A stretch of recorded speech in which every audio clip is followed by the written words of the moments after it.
আমার যেহেতু আমার ভাবির নিয়ে এতই সমস্যা, তাহলে আমি তা ডাকলাম না এই বাসর ঘরে, আমি নিজে যাইয়া ভাবির লোকের গল্প করে আসি।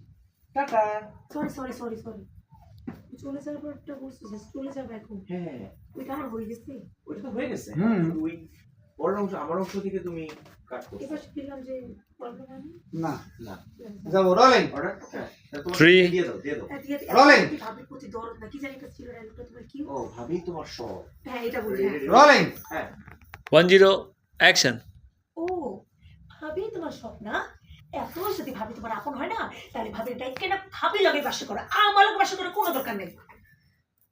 তুমি শুধু শুধু আমার লগে রাগ করতেছো আর ভাবিরে নিয়ে উল্টা পাল্টা কথা বলতেছো। ধ্যাৎ।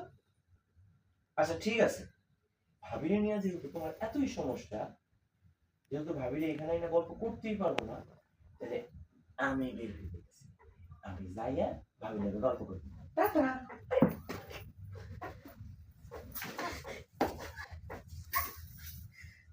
ভাবি ভাবি ভাবি সারাক্ষণ খালি ভাবি ভাবি। সস্তার মহিলা যে কি জাদু করছে আল্লাহ খুদাই জানে।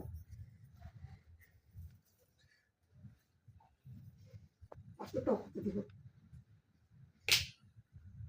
ওকে